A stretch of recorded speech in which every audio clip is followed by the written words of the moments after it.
Let's see how the UK residents in the UK are reacting to the extension of the lockdown. And Juliana Olayinka is standing by from our London studio to tell us. Good morning, Juliana. So the UK lockdown has been extended for at least 3 more weeks. How are people reacting to this? Well, it's quite difficult to decipher how people are reacting because no one's about. But I think generally most people expected this. There had already been lots of discussion over the past couple of days that it would be extended. Yesterday, a further 861 people died in the UK in hospitals, which brings the death toll to just short of 14,000. And I have to stress it's in hospitals because there has in the UK been a big discussion about these daily coronavirus briefings, also including deaths in the community and care homes, which is expected to make that death toll rise by a further 50%.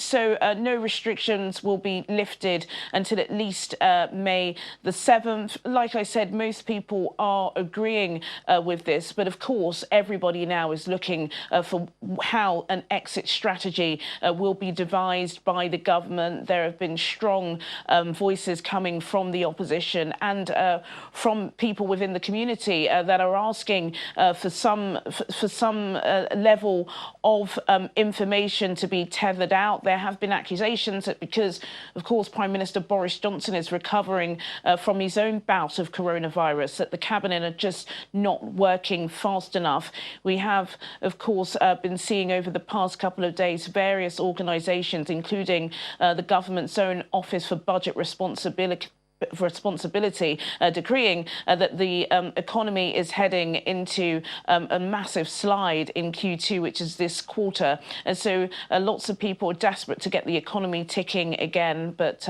for now, it stays exactly how it's been.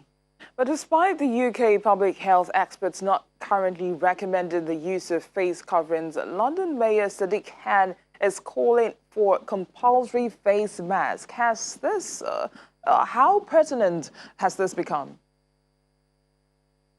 It has, and not just here, I'm sure in Nigeria, definitely across the world. Do you wear a face mask? Do you not wear a face mask? Is it going to help you? Is it not going to help you? The WHO, the World Health Organization, haven't really helped clarify this because at the moment it appears to be that their sentiment is that medical face masks, because they are just so low in the world at the moment, they should only be reserved for medical staff and frontline workers working with the elderly or people who are most vulnerable. Yesterday, during the daily briefing in the UK, the chief scientific advisor did emphasise this, and he said that according to British scientific advice, wearing a face mask does very little to stop you from getting the coronavirus or spreading it, and that is exactly what the government is sticking to in the UK. They are not forcing people or asking people to wear the face masks. If you bring it down to London, which is alongside Birmingham, Britain's second biggest city, the epicentre of coronavirus in the UK, London Mayor Sadiq Khan has lost well over 30 TfL workers working on the buses and on the underground. And he's really keen to stress the importance of face masks. He has been giving a round of interviews this morning. And though he hasn't stressed that it will stop you from getting coronavirus, those who do have the coronavirus or those who are asymptomatic, meaning you may have it but you're not showing any symptoms, if you are wearing a mask, then perhaps you can stop the spread. A lot of people who are pro face masks have been looking at Taiwan.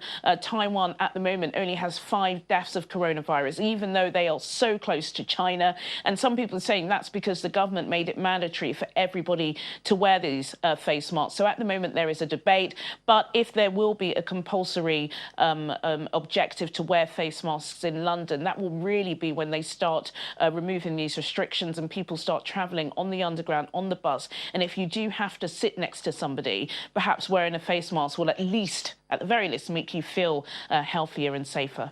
Now let's talk about loans to all medium to large firms, which will now be included in the government's £330 billion coronavirus support package for the economy. How welcome is this announcement by the Chancellor? Well, you know, this is great, especially for these mid-cap companies. So these are mainly companies that sit on the FTSE 250, which is the domestic market here in the UK. Big business lobbies, including the Confederation of British Industry, have hailed the Chancellor because at the moment they seem to have been left out of this £350 billion coronavirus budget, which the Chancellor quickly put together. So if you have a turnover between 40 million and 100 million pounds, then you will be entitled to, from Monday, a loan of up to 25 million pounds, and 80% of that loan will be guaranteed by the government. It's actually called the Coronavirus Large Business Interruption Scheme. It will be available from Monday. But again, you know, although there are people that are hailing it and congratulating the Chancellor for another success, there are worries about whether or not these loans are actually working. At the moment, the current scheme in place for smaller businesses, only 2% of people that have applied have been successful. So again, you know, lots of opportunities to save your business and your employees are out there, but they're not actually trickling down, which is the biggest worry, Bissy. All right, Juliana, in spite of everything, let's still say thank God it's Friday. Please stay safe and we'll see you at 1:30. Thank you.